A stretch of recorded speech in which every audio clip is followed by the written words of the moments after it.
What is going on, everybody? Welcome into the reveal of the number 2 team, in turn the number 1 team in my 2022 NFL Power Rankings, with the Kansas City Chiefs coming in here at number 2. What a ride this series has been. We're wrapping things up here.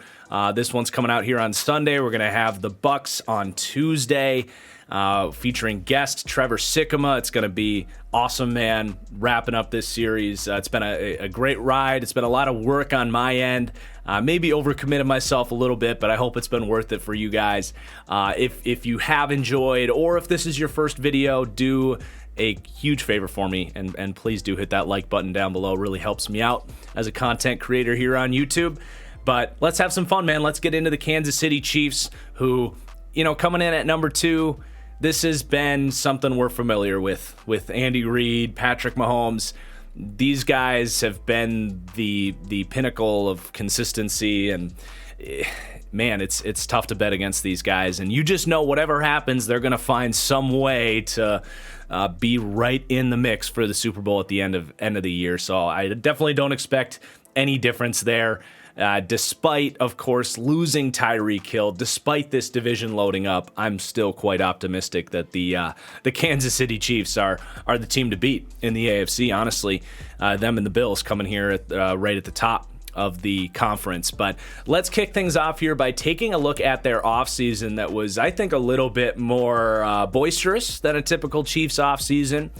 And that, of course, started with the big loss of Tyreek Hill. It's been just a staple of this team when you think about the Kansas City Chiefs. Yeah, you think about Mahomes, Andy Reid, but Tyreek Hill is probably what comes to mind next. It's hard to picture the Chiefs and their offense without remembering all of those insanely explosive Tyreek Hill plays. Like, I do believe he's the most valuable offensive player in the league, non-quarterback, and losing him is going to force their hand to change a little bit. Something we see with all of these new receiver additions that they've made, and things are going to certainly look a little bit different here. So that's something we're going to be talking about. How are they going to replace the loss of Tyreek Hill really throughout this entire video? But their offseason certainly was not all about that. They had a very busy offseason, and I like a lot of the stuff that they did.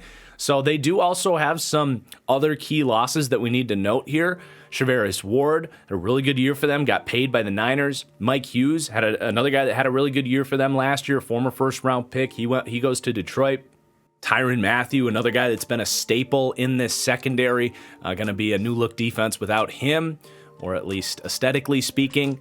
And then Melvin Ingram had a really good year for the Chiefs coming in from Pittsburgh in the second half of last year. So definitely some big-name players on the way out. And then you have just a laundry list of, like, honestly, additions by subtractions, and this list specifically made me think that next year for this series I need to add an addition by subtraction category, because the majority of these guys are just that, players that they are willingly letting out the door here. Bad contracts, guys that got significant snaps for this team but were more liability than asset for them. So honestly, a lot of these departures are going to be an upgrade for this team. So Darrell Williams at running back, Demarcus Robinson at wide receiver, Brian Pringle at wide receiver, Jaron Reed on the interior defensive line, probably the best player on this list.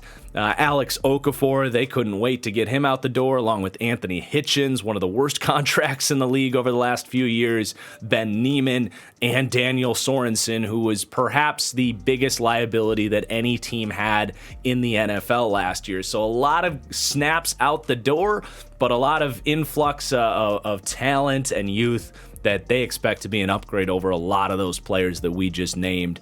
And that comes with a nice list of big additions here. They're going to do their best to supplement the loss of Tyreek Hill and perhaps bring in a more diversified, balanced wide receiving unit with 3 big names there: Juju Smith-Schuster, Marquez Valdes-Scantling getting a big contract here, and Sky Moore, a second-round pick with a lot of expectations. So definitely some upgrades in certain spots with the wide receiver room. And then With the defense, Trent McDuffie in the first round, awesome cornerback prospect. Justin Reed brought in here to replace Tyrann Mathieu.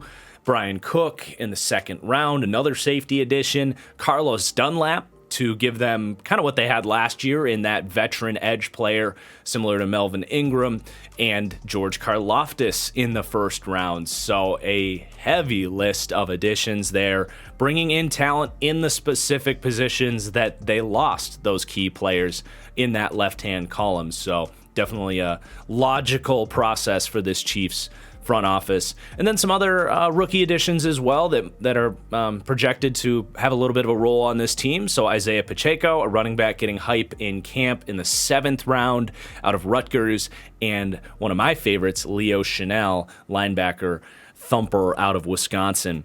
So really excited to talk about how all of these pieces are going to come together and how these guys are going to look stacked up and ranked against the rest of the league at their respective position groups. But first, let's talk about this coach and scheme in Kansas City, a unit that we're very well familiar with. It's been the same guys here for really 4 years, with Steve Spagnuolo kind of being the final addition to this solidified staff. But Andy Reid's incredible. He's an elite head coach in the league. He ranks 4th in the league for me, and number 1 in pass game coaching between him and Eric Bieniemy. 8th in run game coaching, where I think they're very good, maybe a little bit less creative than some of the top run game teams in the league. And then 9th for defensive coaching. So very optimistic across the board that they have one of the better staffs in the league. I think you can stack these guys up against anybody, and you feel pretty damn good about it. So Andy Reid running the show with this offense, but Eric Bieniemy has a significant say in a lot of the play calling here. He actually is the one with the play sheet. So these two guys have been together forever. Bieniemy has been with the Chiefs since Andy Reid got here in 2013 and was promoted in 2018 to offensive coordinator. And these two guys together have really orchestrated the poster child for the modern pro spread offense, utilizing West Coast concepts, college spread concepts, and integrating the pro style offense into all of it. And the Andy Reid coaching tree has now scattered all throughout the rest of the NFL. So you're talking about a lot of shotgun offense, a lot of those West Coast principles that Andy Reid started to design there with Mike Holmgren, who is one of the modern West Coast innovators in the late 1900s there. So these guys go way back. But yeah, you're going to have that West Coast style of offense where you can have your passing game with horizontal passing concepts, bubble screens, tunnel screens, just halfback slip screens in general. That can be an extension of your run game. You're going to see a lot more shotgun, inside zone being the preference out of shotgun, the ability to go read option there if you want. So that's kind of the heart of the modern pro spread there. And then very creative with the deep passing game. You see a lot of those modern deep crossing routes. Some of these concepts that Bieniemy and Reid have really made popular throughout the rest of the league. So it's an offense that we know works, and it's well run. Really not a whole lot else to say there. This is a proven staff and one of the best in the league. And on the defensive side of the ball, I'm a huge fan of Steve Spagnuolo, and I think he's only getting better here since he's been in Kansas City, as he's been introduced to, I think, more and more roster talent, whereas when he got here, it really wasn't the best defensive roster, and they had some rough days there, kind of in the late Tamba Hali, Justin Houston era. But Steve Spagnuolo has come in and converted this team to his 4-3 defense, where they're incredibly physical and aggressive up front. Actually, second in the NFL in zero blitzes last year. But not only just a really good coach, like he can coach his players and communicate his scheme to his players, but schematically speaking, I'm impressed by what he does. I describe the Steve Spagnuolo defense as an adaptable four-man front. because you look at him on a year-to-year basis, there's really not one particular coverage, and even on a game-to-game basis, there's not one particular coverage that Steve Spagnuolo likes to lean on. Last year, it was actually a lot of cover 2. Got a little bit more away from the cover 1 influence that has been kind of a staple of Steve Spagnuolo's defense. But he's definitely not afraid to go press man, cover 1, not afraid to go zero blitz. He can go to cover 3 if he wants. Cover 6, he really will change his defense on a week-to-week basis based on the matchup, based on the types of concepts his opponent likes to run. And you will see some brilliant defensive performances by Steve Spagnuolo. It can be hit or miss at times, but he hits a lot more than he misses with his game planning. And again, I just think he's genuinely underrated as one of the better defensive minds in the league. So very optimistic about this staff. They earn a ton of benefit of the doubt. And as we start to look at this roster and how they're going to overcome the loss of Tyreek Hill, having a staff like this and a quarterback like this definitely justifies, I guess, their thought process that they can not just overcome the loss of Tyreek Hill, but long-term be better for it. So let's start that off by talking about Patrick Mahomes. And I honestly don't even really know what to say about Patrick Mahomes at this point. He's probably the most well-documented player in the NFL. He is the face of the NFL. I rank him second among quarterbacks in the NFL in that elite tier, but he's the one quarterback that if you ranked him first, I'm literally not going to argue with you. Like, I totally get it. I think Rodgers, who's my number 1 ranked quarterback, brings a little bit of a better baseline. Like, if there is a criticism on Mahomes, it's that there's been a little bit more streakiness. He does turn the ball over more, so his lows are a little bit lower, but his highs are higher as well because of his athleticism and his ability to make these ridiculous plays that maybe Rodgers used to back in 2011, but the tools aren't quite what Patrick Mahomes has nowadays. So, like, literally pick your poison. Mahomes is insane. No, he's not on a Rodgers, Tom Brady level of processing and decision making, but he's still towards the top in the league in that department. And he brings this insane ability, not just physically speaking, with an incredible arm talent and the athleticism to run around and do all the stuff that we're all well acclimated with, but it's also like his field vision and ability to see these throwing windows develop that maybe doesn't get credited enough when you talk about his ability to make those plays. So Mahomes is awesome. Probably the hardest player to justify betting against at this point in time. And he's obviously the number 1 reason that the Chiefs rank number 2 in the NFL for me. You got Chad Henne as the backup, who showed, just like he did last year in that Browns game, he can come in, make a couple throws, maybe keep a game alive, but this season's done if anything happens to Mahomes. And then I do like Shane Buechele as an interesting kind of career backup type. I think they keep him as a third quarterback for good reason. I think a lot of people have their eyes on him, had some fun tape at SMU. Classic backup quarterback type. I think by next year he'll overtake Chad Henne as a long-term backup, maybe here for the Chiefs.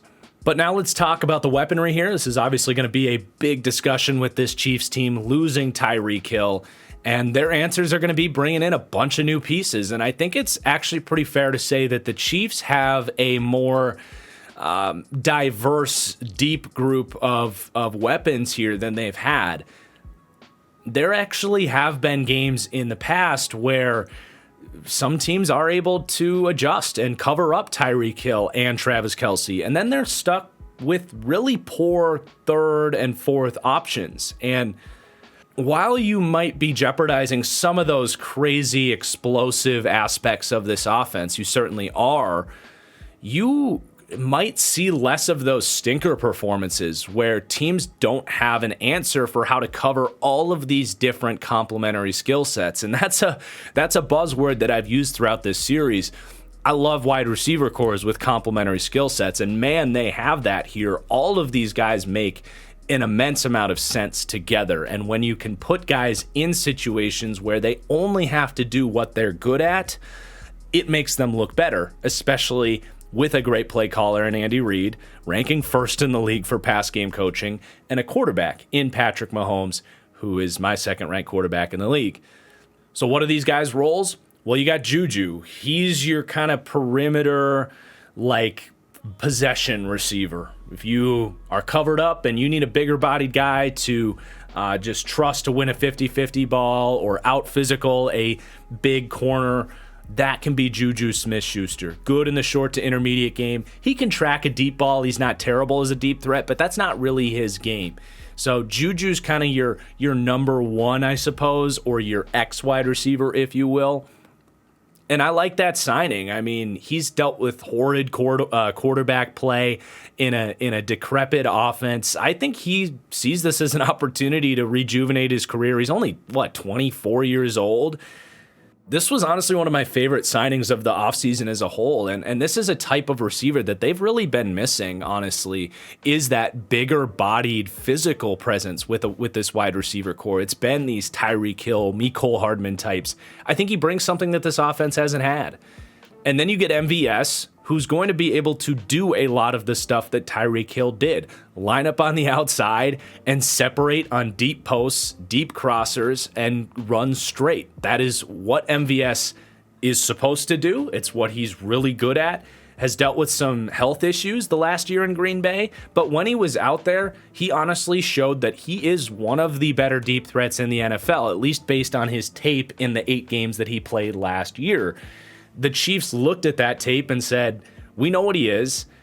If the correction he made with all of the drops are legit, which is a big question mark, then he can be the ideal Z wide receiver as a true deep threat and provide some of that speed and ability to take the top off the defense that Tyreek Hill had. So you could say a potential overpay, 3 years, $30 million, is a lot for a guy that's really only shown a half a year of good football, but the arrow's been trending up for him, and now that he supposedly has improved his hands, he can be a legitimate piece for this Chiefs team. And then you have Mecole Hardman, who I think will just resume the role that he's had as kind of this team's gimmick playmaker. A ton of screens, jet sweeps, run him on drags and crossers. He just has not shown to basically have the ability to evolve his game like Tyreek Hill did. Tyreek Hill entered the league as this ultra explosive return man, gimmick playmaker type, but he developed his release off the line of scrimmage and showed the ability to track a deep ball. Mecole Hardman doesn't really have that.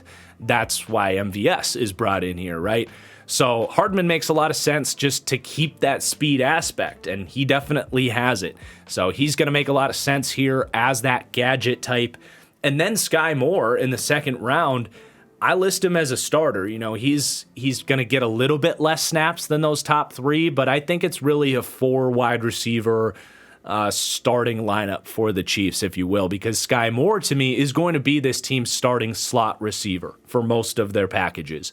And he's going to work that route tree in the short to intermediate game where he's really efficient.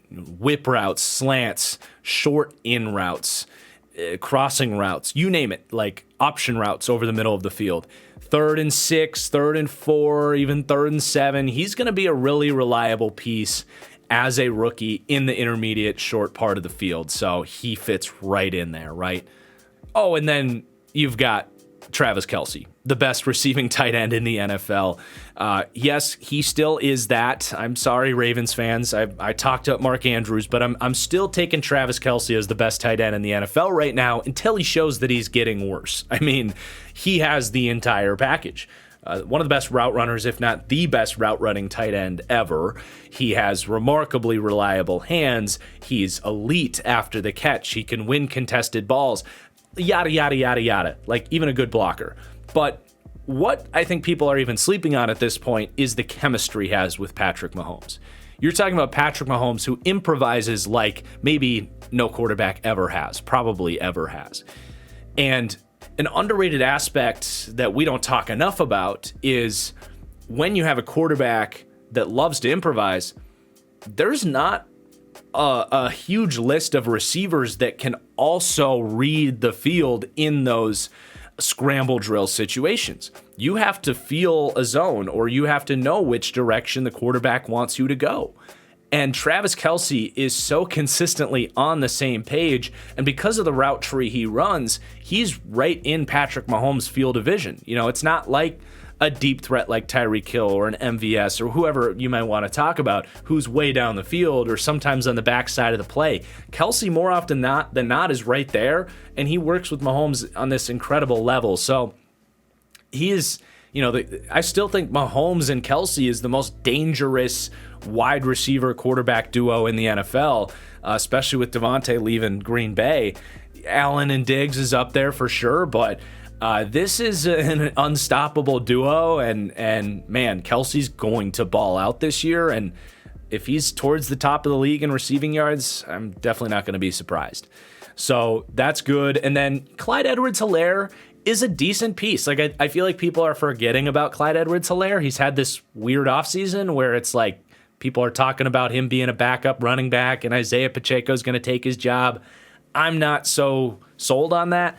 I think they still believe in Clyde Edwards-Helaire. They spent a first-round pick on the guy. I don't think his tape has been bad. He's had a hard time staying healthy, and he hasn't been the best runner in the league, but still a really difficult player to tackle in space, good hands, and his receiving ability was a big reason why he was drafted in the first round.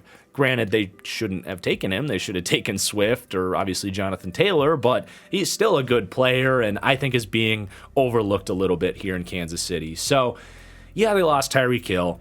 Yeah, they're not going to rank as this elite group of weapons. There's obvious flaws in this group. Juju's not the best separator. MVS and Mecole Hardman aren't the most reliable pairs of hands. Sky Moore is a rookie. There's problems here. They rank 16th. They're going to have to prove that these guys can ball out if this team wants to win a Super Bowl. But I do think they did more than enough for them to be a Super Bowl team with this group. And I'll just reiterate, diversity of skill sets. As far as the depth goes, there's not a whole lot here. Justin Watson had a really good camp. He makes this team. I will keep an eye on him. He's probably going to get some opportunities. They only have 5 wide receivers here, and he's a former 5th-round pick, an incredible workout warrior type, and was buried with a really deep wide receiver room in Tampa Bay for a long time. So there could be something there. Definitely someone to kind of keep an eye on if he gets an opportunity. Could be a mid-career breakout there. A serviceable tight end room as far as the depth goes. I liked what we saw last year from Noah Gray, specifically a young player with some quick movement ability, kind of in development. And then Blake Bell's a big physical former quarterback type who's a nice blocker and a big piece that they'll use in short yardage situations. And then Jody Forston's kind of an athletic project that's shown some flashes. So it's an adequate group as far as depth goes. And then with the running backs, Jerick McKinnon, I think they will do exactly what they did last year, and that is just kind of stash him, use him in critical downs, critical situations in gotta have it games. But for the most part, I think they want to keep him fresh and healthy. He's a guy that has shown he cannot stay healthy, but just as we saw in the playoffs last year, he can be a weapon for them late into the season when they really want to use him. Really athletic guy, a lot of receiving prowess there. So kind of a postseason secret weapon, if you will, is their approach with Jerick McKinnon. Isaiah Pacheco, we're going to talk more about him as a runner, but I'm not buying the hype on him. Again, we'll talk about that in a little bit. And then Ronald Jones is a nice straight line runner, but my God, he has maybe the worst receiving skill set in the league. Has no idea what he's doing in the receiving game, never has. So it's really about Clyde Edwards-Helaire and maybe McKinnon as a backup in the receiving game at least.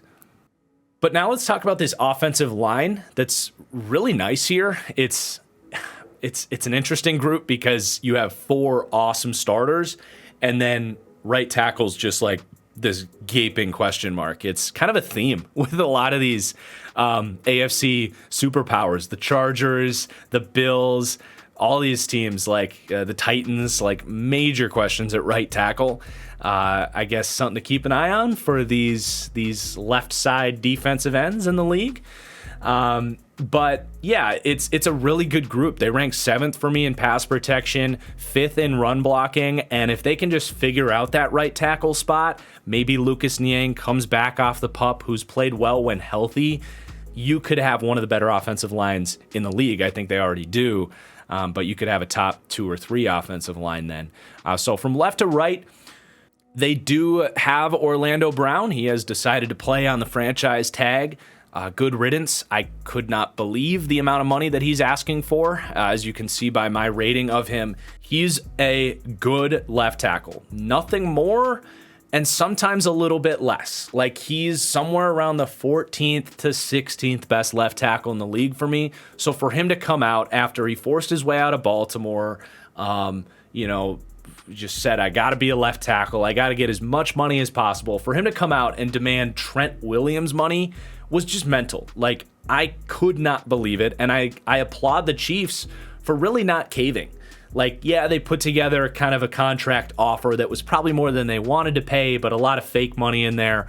And Orlando Brown looked at it and was like, nope, that's not real guarantees. Like, there is a massive contract disagreement, and I think it will result in Brown leaving after this year and getting a ridiculous amount of money from, the Jacksonvilles of the world, the desperate teams with all of the money in the world that just want a good player.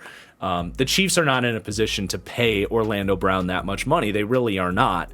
So, like, good for you, Orlando Brown. You got your priorities, but let's not let these contract demands distract us from the fact that Brown's just a good left tackle. Nothing much more than that. When he goes against really athletic pass rushers, you can tell that he is a plodding, big, oversized offensive tackle. Like, there are certain matchups where he cannot get the depth in his kick slide. He can't handle the quickness to the inside.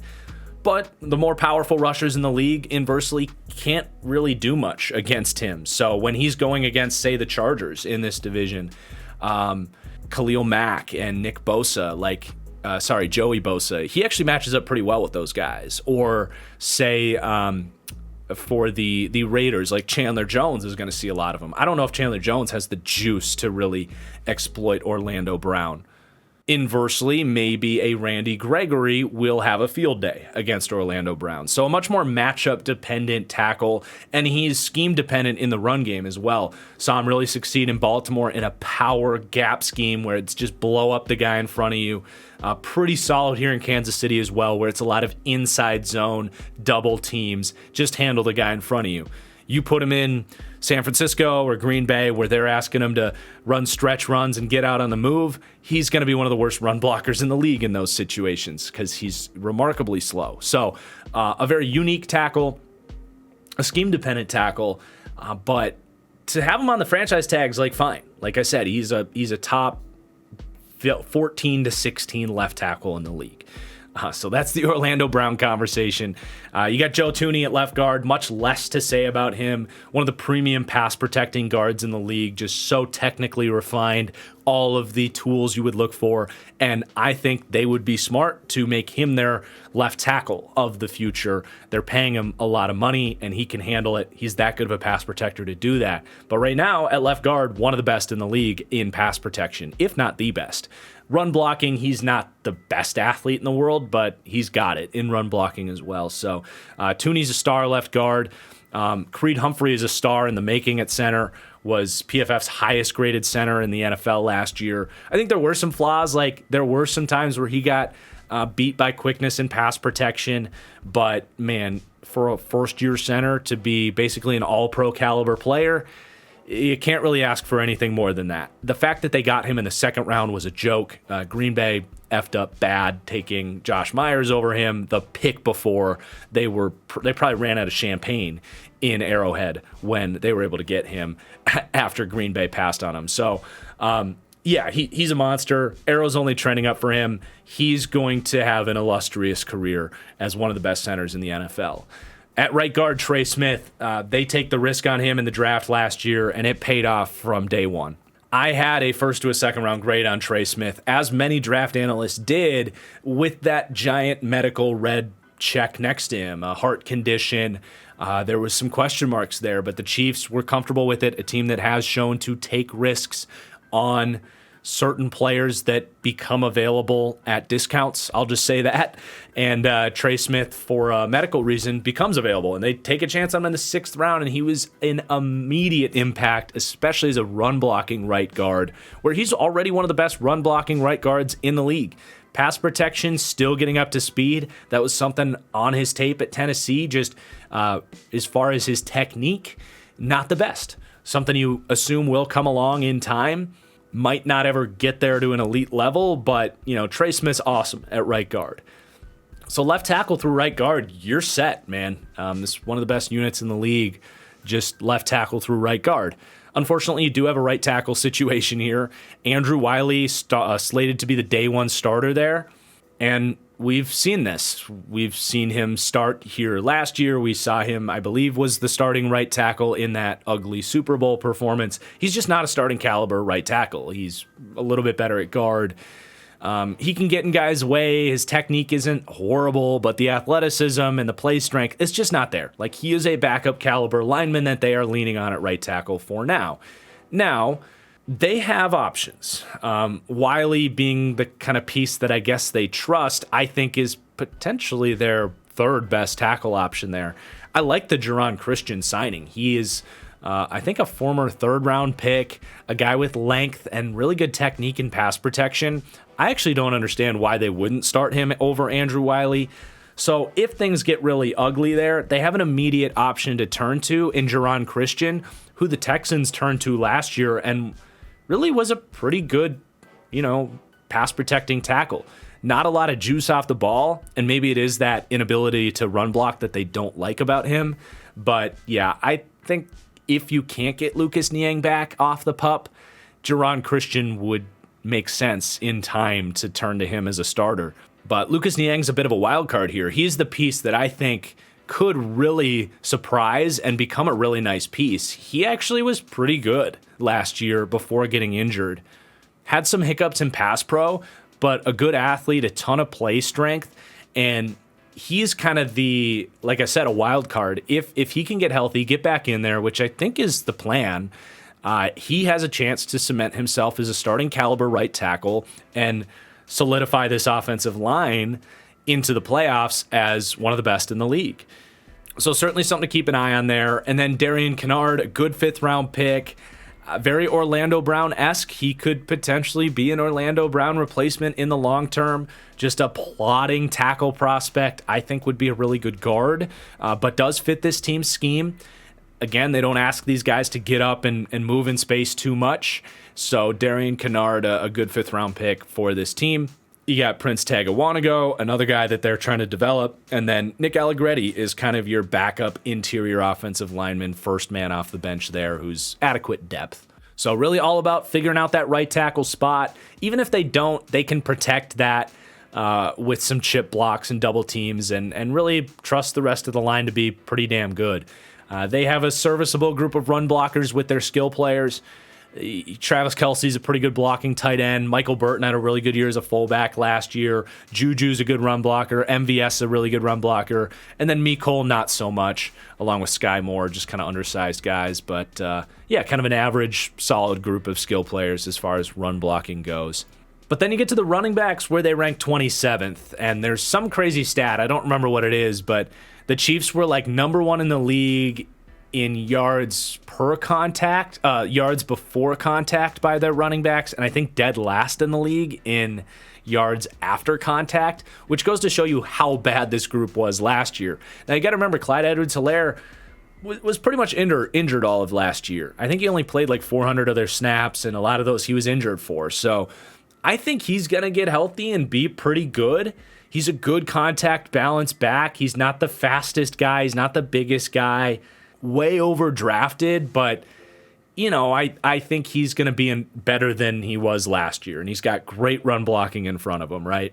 But certainly not someone that's going to amplify this run game a whole lot. Beyond that, they're trying something different. I'll at least give them that. No Derek Gore. I think he's on the practice squad. They're getting rid of Darrell Williams. They're trying something different here, going with a little bit more of an explosive approach. So they draft Isaiah Pacheco in the 7th round, workout warrior, really good 40 time, big dude. In my opinion, no idea what he's doing at running back. I understand that there is a lot of hype for him. Something could have clicked, and he could be a really good back because he has all of the physical tools to do it. My pro comp for Isaiah Pacheco was Robert Turbin, who a lot of people remember in Indianapolis, played in a really good offense with no running backs, was always hyped up because he's fast and big and has these massive biceps, and you would think he's a really good running back given the circumstance, given his physical tools. But vision, creativity as a runner, from what I saw from him at Rutgers, literally non-existent. So maybe there's something there. I'm going to bet against that. But given the run blocking and how open these guys are going to, like how open the field is for these guys, given their offense and how teams defend the Chiefs, it's about as good of an opportunity as he could have asked for. So we'll see what he can do. I understand the hype, but I'm just saying I don't think he's that good of a football player. Jerick McKinnon, again, is what he is. Explosive, injury-prone, scat back type. And then Ronald Jones, I think, if anything happens to Clyde Edwards-Helaire, I think he can probably be better than what they had last year in the run game. A total liability in the pass game, so you need to take him off the field if you want to even run like a screen, because you just can't trust him to, literally, not just you can't catch him to, trust him to catch the ball. You can't trust him to run to the right side of the field that the screen is designed to go to. Like, he has literally done that in the past, where he will run to the opposite side of the screen. It's unbelievable how horrible he is in the receiving game. But in the run game, straight line speed threat, adequate vision, given the circumstance, he could be okay here. They don't really lean into Mahomes too much as far as like read option or even like play action boots. It's not a huge amplifier to their run game. It's just not really a big part of their scheme like it is for maybe a Shanahan offense. So for me, the Chiefs have the number one offense in the NFL, the number one passing game in the league. I'm obviously not too worried about these receivers. I think they have enough diversity of weapons to thrive here with top quarterback, top coach and scheme situation, and a really good offensive line. I think this Chiefs offense, honestly, is probably going to be better than it was last year. You got to remember, they had some hiccups last year, and I think they have a lot more answers than they did last season. And I think the run game will be partially improved as well. I just think their running back situation, while not great, is not what it was last year, which was probably the worst in the league. Before we go any further with the video, I want to take a second to tell you about my friends at SeatGeek. I truly believe that SeatGeek outclasses all of the other ticketing apps. It's where I buy all of my tickets, and for good reason. I've really enjoyed partnering with them. They're great with me, but they just have the best app, the best user interface. They have the best prices. You get your tickets immediately. They have customer support. Again, I really think you should be buying your tickets on SeatGeek. If you're going to football games, other sporting events, concerts, do it on SeatGeek. And now using promo code FranchiseGuy, you will save $20 on your first purchase. And all the better, you're going to support my channel in the process. So again, that's promo code FranchiseGuy on SeatGeek. Let's get back to the video. And then another thing I like about this Chiefs team is I think their defense is going to be improved from what it was last year. They really took a lot of the resources that they got in the Tyreek Hill trade, be it cap space and draft capital, to reload this defense. And not just that, they were able to rid themselves of some really bad contracts here. We mentioned it at the beginning, Anthony Hitchens, but the Alex Okafor contract was terrible. They're ridding themselves in general of just some liability players, guys like Daniel Sorensen. So a refreshing defense here with a lot of fun pieces. I think the best defensive roster Steve Spagnuolo has had here, at least in a couple years. So I also like them getting Chris Jones back as a full-time defensive tackle, because they got experimental there, and for the first month or so of the season, it was a flop, and then he was playing a little bit undersized at defensive tackle because they had asked him to play weight and move to edge. So this is, to me, going to be a much better defense than what the Chiefs had last year, and that's a big part of my optimism for the Chiefs being the number one team in the AFC. But let's get into it and talk about why a little bit further, starting with the defensive line. And this starts with the aforementioned Chris Jones, who almost single-handedly is enough to make this a top half pass rush in the league. I do think he's one of the elite pass rushers in the league. Not a whole lot of elite interior rushers in the league either, so he's incredibly disruptive. I love the fact that he's getting back to defensive tackle full time. That experiment was just weird. He's a defensive tackle.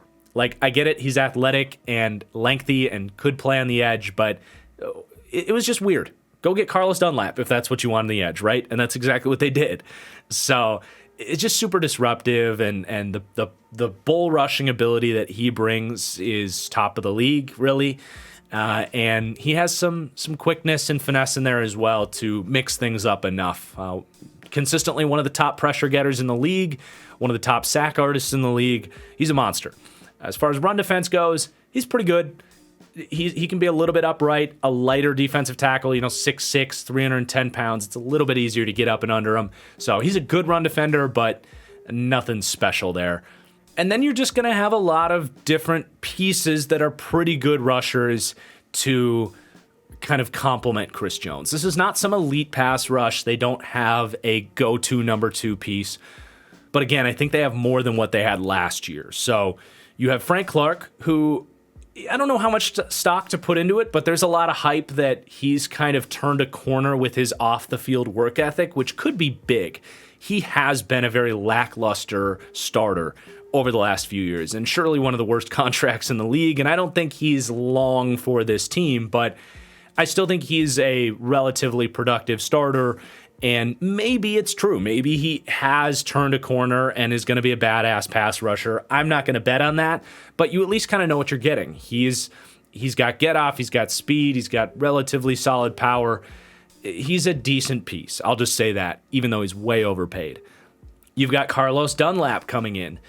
Basically interchangeable with what they had in Melvin Ingram, though they're starting the year with him. You remember they added Ingram, I think, in like mid to late November last year. So they're starting with that veteran presence. Dunlap was pretty dang good for the Seahawks, and he's still a really well-rounded player, can set the edge in run defense, but he's got a good long arm bull rush and pretty quick feet for a big guy. He's still got it, so I like that addition quite a bit. And then you have your future stud in George Karlaftis, who's going to be in a perfect situation here to, come off the bench on third downs. Probably going to be a pretty even workload as far as Dunlap, Clark, and Karlaftis go. Karlaftis actually wasn't the most disciplined run defender, despite being such a physical player. Also has shorter arms, so his shed ability isn't amazing in the run game. But as a rusher, ultra persistent, gets great leverage as a bull rusher, and has really quick feet. So he can set up inside moves and pull off spin moves, swim moves. He's not just a bull rusher. Never should have fallen to the 30th pick in the draft, in my opinion. A true first-round prospect. Maybe it shouldn't have been a top 10 pick, but I think he should have gone off the board well before the Chiefs got him. And I think the future is very bright for Karlaftis. And he just, he's going to be mixed in and be a nice piece here. And we've kind of gone down the path of focusing on the pass rush here, so I'm going to stay down that path, and then we'll revisit kind of the run defense conversation. So the next pass rusher I want to talk about is going to be Tershawn Wharton, who's an underrated player, a true role player. He's going to rotate straight up with Derek Nadi, just as they did last year. Nadi actually played less snaps than Tershawn Wharton because Nadi's a run defender. Wharton's a super undersized, high get-off, high quickness pass rusher, but a pretty efficient pass rusher nonetheless. And next to Chris Jones, who occupies a lot of attention, he's a nice piece. So for stunts and drawing single teams, he can win. So he's another piece in there. And that really rounds out, I would say, 6 good pass rushers, with Chris Jones being the one kind of star and above pass rusher. So it's an above average rush. They rank 15th in the league. And I will reiterate, I think a little bit better than what they had last year, if not a good bit better. As far as the run defense goes, they're fine. I already mentioned Chris Jones and Carlos Dunlap being good pieces against the run. Frank Clark, not so much. He's actually one of the worst starters in the league as far as run defense goes. Just super undisciplined and kind of a lighter player at times and can get moved. So that's where Mike Dana comes into play. He's going to be their early down rotational run defender. He's solid for that role. So he'll help out in that area where Karlaftis and Clark just aren't great. Kindo and Herring, Kindo's more of a developmental edge type with some athleticism. Herring's a bigger bodied guy that I think is more of a Mike Dana backup. Probably not going to see a whole lot of him. And then they only have one other defensive tackle. And then on the interior, you've got Derek Nadi, who, as I mentioned, is going to be a half starter for this team. And he's a good run defender. Did have a down year last year. Just the defensive stops, the tackles, the PFF run game, the actual impact as far as the Chiefs' run defense went. Like, it all just fell off from Derek Nadi. He's shown in years past to be a really physical, high-efficiency run defender as far as eating blocks and getting off blocks, but for whatever reason last year, it wasn't there. So maybe he's lost it, maybe he was distracted, who knows? The hope is you can get good Derek Nadi back, but that's definitely a question mark as far as what you're getting from him. And then they only have one other defensive tackle, and that's Colin Saunders, who's also been really unreliable for this team. So I would say, like, it's not a horrible run defense. They have enough pieces that'll move around and do their part. But if Derek Nadi can't get back to 2020 version of himself, they might be in a little bit more trouble against the run. I'm pretty optimistic that he can, though. That was an outlier performance last year based on the rest of his career where he's been a pretty good player. So 15th for pass rush and 19th for D-line run defense for the D-line. Then we get to this linebacking group. An interesting young core here. I think this Chiefs linebacking unit has the potential to be one of the best in the league, but they got to reach that potential. Nick Bolton, I'm not so much worried about reaching potential. He was really good as a rookie. Honestly, one of the more impressive run defending linebackers in the entire league last year, and he was kind of a part of this rotation with Hitchens and Neiman and Willie Gay. Like, he's the clear-cut LB1 here. And I think he's going to take charge and be awesome. He was actually better than I thought he would be. I liked Nick Bolton, but I was probably a little bit lower on him than consensus. I definitely didn't mind him in the second round where they got him. But, man, his play diagnostics and ability to sort through traffic and defend the run was so impressive. Whereas at Missouri, I felt like he just kind of played well in space. The coverage was pretty good from him. They don't really ask a ton of him in coverage, which makes sense. He's not the best athlete. He's a little bit smaller, so doesn't have the length necessarily to get in the way of a lot of passing lanes. But, you know, he's a disciplined coverage defender and will take care of what's in front of him. So that's why they have Willie Gay, who they hope can be a little bit more of a rangy, athletic linebacker next to him.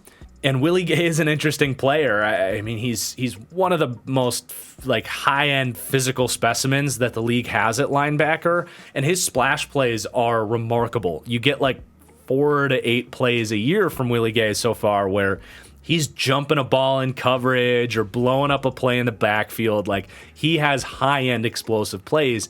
With Willie Gay, it's much more about discipline and tackling consistency, play diagnostics in the run game, consistency in coverage as far as being in the right place consistently. He's just really all over the place. So it's nice to have a more dependable piece next to him, a little bit of that yin and yang approach, I suppose, with the linebacker core. But I will say Willie Gay ended the year in the playoffs with his hair on fire and played his best football at the end of last year. So there still could be an up arrow for Willie Gay, though he's just been really up and down so far. And that was a little bit of the bill on him coming out, was he's more of a see-ball, hit-ball, instinctive linebacker as opposed to a methodical player.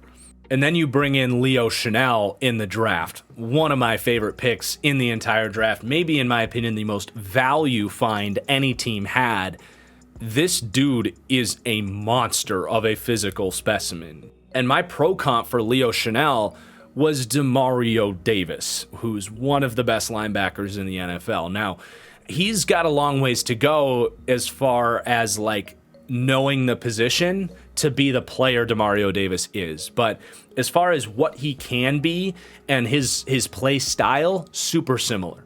A guy that's over 250 pounds, but still brings rare 4.5 speed at that size, just like Demario Davis. This guy can thump and is a willing run defender, and I have no questions that he is going to step in as a strong side linebacker, because the Chiefs are one of the few teams in the league that will still use base 4-3 defense 20% of the time, which is now high in the league. A lot of teams just barely even touch it. So I have no doubts that Leo Chenal can come in those packages, oftentimes basically play edge, where he's walked up as a strong side linebacker, where he's just going to take on tight ends and shed. Like, he can absolutely do that. For him, it's just going to be a matter of learning how to play off-ball linebacker.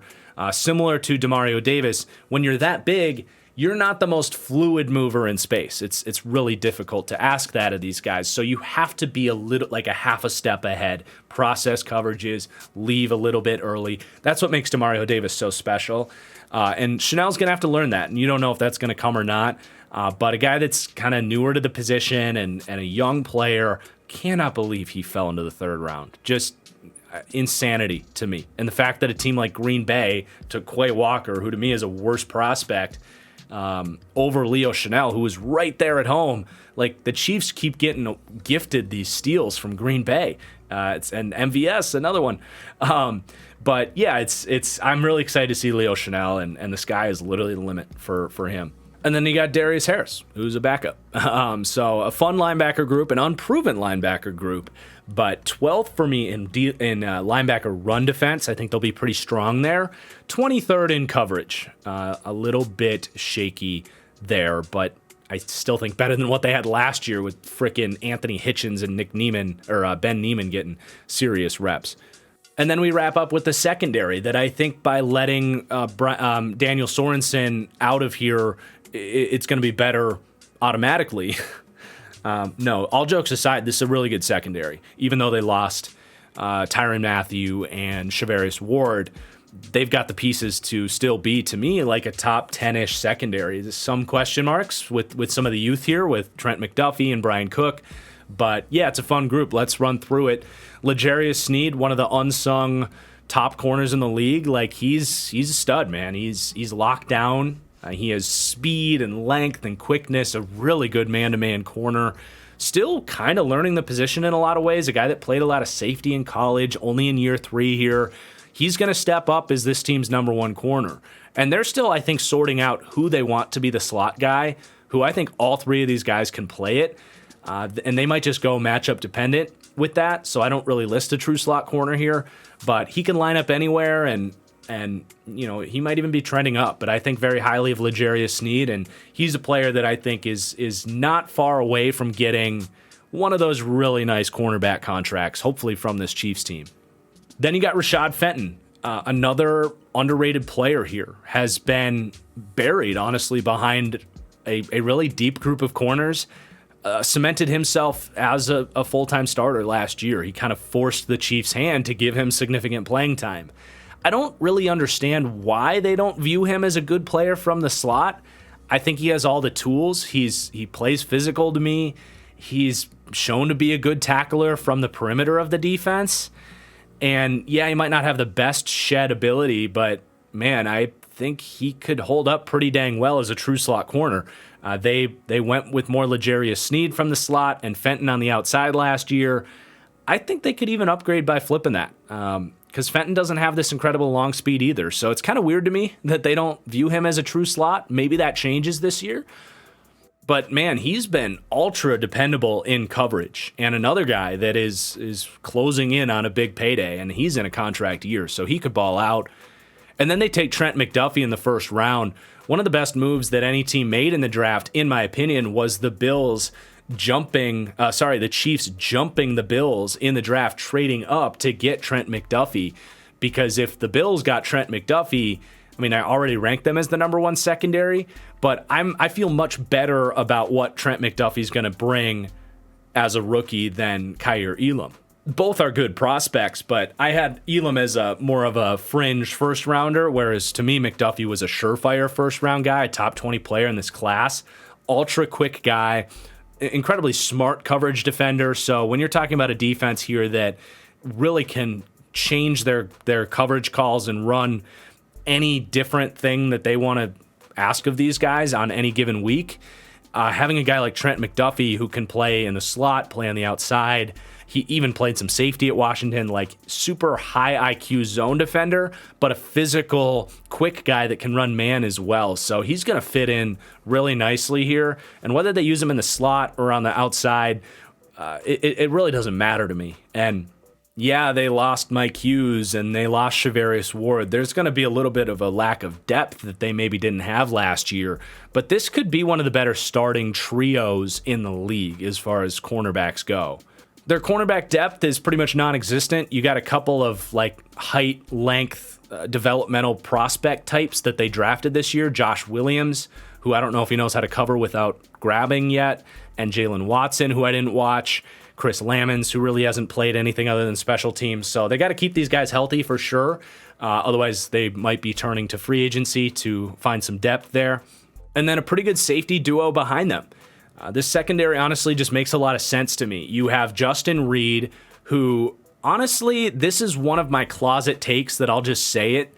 I think he could be better than Tyrann Mathieu. I know Tyrann Mathieu is like a fan favorite and he's a college legend and he's a good playmaker and all that, but I think Justin Reed is one of the more underrated safeties in the league. I think he kind of checked out in Houston last year and could not wait to get out of there, but his career was really trending up. And this is a former cornerback, played slot at Stanford, so you know he can run any coverage in the book. He has range as a free safety. He's improved his tackling throughout his career. That's really where in Houston last year, it regressed back to the old Justin Reed. So, like, I think there's a chance they upgraded in Justin Reed. I like Tyrann Mathieu a lot. But he is not a perfect coverage player, and neither is Justin Reed. But I can't grade out Justin Reed too highly because he did struggle last year. But I totally see what they see in Justin Reed, and he actually ended up getting a similar contract to what Tyrann Mathieu did. So I think a lot of people are going to look at that and say it's a massive loss for the secondary. I'm much closer to at least calling it a push. And I think Reed has better physical tools to actually be an even better version. So totally makes sense. Excited to see him here. I think he's kind of a breakout comeback player of the year, like that type of an addition here that was really sneaky. Juan Thornhill as well, another guy that, you know, kind of had a down year last year. Talented player. Another former slot corner, played that at Virginia, right? Started slow and was, you know, kind of in a weird situation where Sorensen was getting reps over him earlier in the year, which was just ludicrous. Like, Sorensen's such a bad player.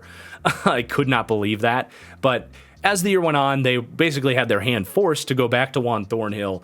I don't know exactly what it is with him. Maybe it's just that zone IQ or just the route anticipation, the consistency in coverage that they don't really like about him.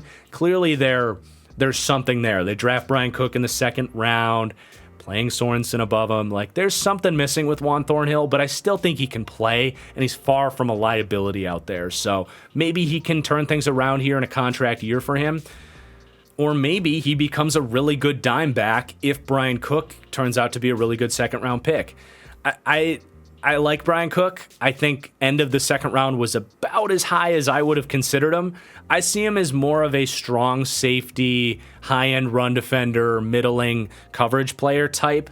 Granted, he was really only asked to do that in Cincinnati's defense. It could be a situation of don't look at what a player didn't do and assume it's something that he can't do. He's also a player that didn't do full workouts, so we don't have a full athletic profile on him. I'm very interested in what the Chiefs see in Brian Cook, because I had him as more of a third to a fourth round guy, but I did like his tape. Like, he was good at what Cincinnati asked him to do. And in this situation, I think he can be eased in perfectly in the Daniel Sorensen role, where he can basically play an overhang, strong safety, dime back role. And there's no way he's worse than Sorensen was last year. So he's in a really good spot to make an impact as a rookie. And if they really like what they see, it might give them an easy transition to move off of Thornhill and make Cook more of a true safety for them. Starting safety, I should say. Only one other safety on the roster, Deion Bush. He's been a good backup for the Bears, so I think he could hold up as a backup, decent depth there. and a good special teamer. So there is your Chiefs secondary. They rank 11th for me. It's a good unit, probably an underrated unit, and 21st in DB run defense. No like notable superstars, but none of these guys suck against the run either. It is what it is with this DB run defense.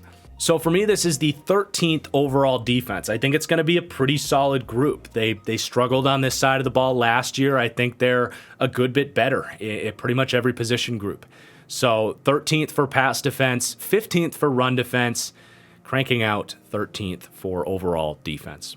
Now let's get into the team summary portion of the video before we wrap things up and look forward to our final deep dive of the series. As far as the special teams is concerned for the Chiefs, this is a great special teams, good kicking game with Butker.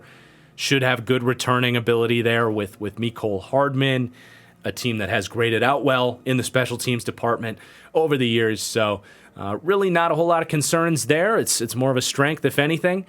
And then a final snapshot at this team's strengths and weaknesses.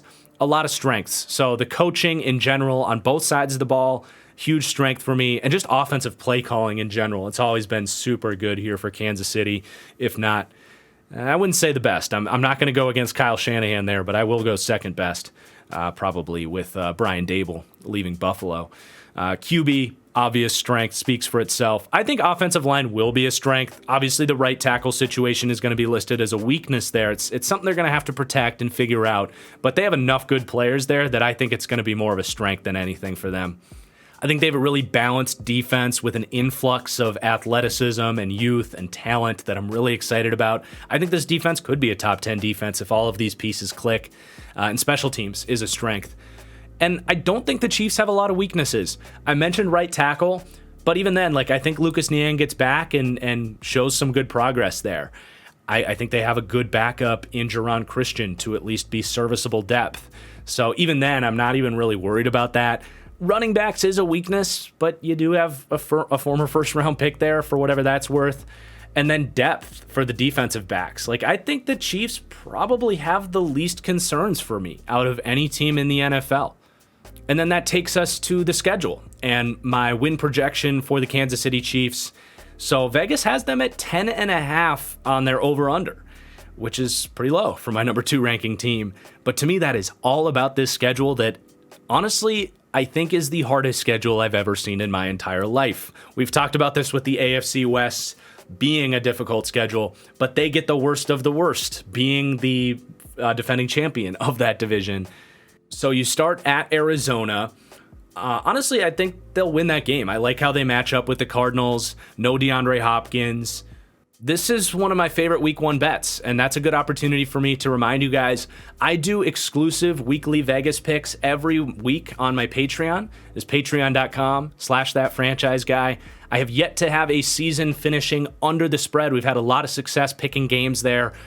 Honestly, I believe you're not going to find a better value. I'm not trying to sound full of myself here, but a lot of people pay hundreds to thousands of bucks for picks that are equivalent to what I've put out the last 4 years. So if you're into gambling, if you're in a state where it's legal, check out my Patreon. It's patreon.com/thatfranchiseguy. Just $10 a month gets you access to those picks. I will have a public week 1 picks video here probably on Friday of this week. So yeah, you can check all that out and support my channel. Really appreciate you guys. But let's get back to the schedule. Chargers week 2 at home. At Colts, at Tampa Bay, Raiders at home, Bills at home, at Niners, Tennessee. What is that? What is that schedule? That just to walk out of there 500 would be really impressive for anybody in the league. That's insane. Those are 4 difficult road games, and I've got them heavy favorites in one of them. Then you do get a little bit of a break with Jacksonville at home, but even then, Trevor Lawrence, man, by then, week 10, they could figure some stuff out. Who knows? Then it picks back up, Jesus, at the Chargers, Super Bowl champs coming to town, at the Bengals. That's going to be a bloodbath with what we know about those two teams and that building rivalry. At the Broncos, Sunday Night Football. Good God, that's another gauntlet of a month. Then you get a little bit of a breather, a big bit of a breather at Houston, Seattle. They should run the table there and hopefully that gives them an opportunity to heat up into the playoffs, which could be nice. We've seen this team kind of go in slumps and then deal with some bad defenses and hit the ground running after that. So that could be a ringing endorsement for this team getting hot heading into the playoffs. They get Denver at home and then at the Raiders. So that last month is like their easiest run on the season, which could bode well for them, a team that has gotten hot late. But definitely a team that is going to have it in for them with this schedule. And for them to win 11 games with this schedule would be really impressive. I think just to get to 10 is going to be a good baseline for them. And they're just going to have to hope that everybody in this division beats up on each other. But I don't think this team is going to be looking at a 1 seed, just given the fact that this schedule is so freaking tough. But as far as how good I think this team is, I do have them number 2 in the league. I think this team's going to be awesome this year and right there in the mix for the Super Bowl at the end of the year. I think at 10-1 right now, it's a pretty good bet. Like the Bills at 6-1 versus the Chiefs at 10-1. I'm taking the Chiefs at 10-1 all day, just given the money there. I think those two teams should probably both be about 8-1, in my opinion.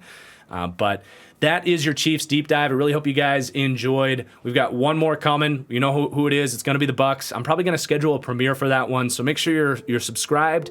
We're going to have Trevor Sikkema on an interview for that one, so it's going to be a blast. Going to be a great finale for this epic series. Really hope you guys enjoyed this video. Please do hit that like button if you did, and we'll see you soon. Peace out.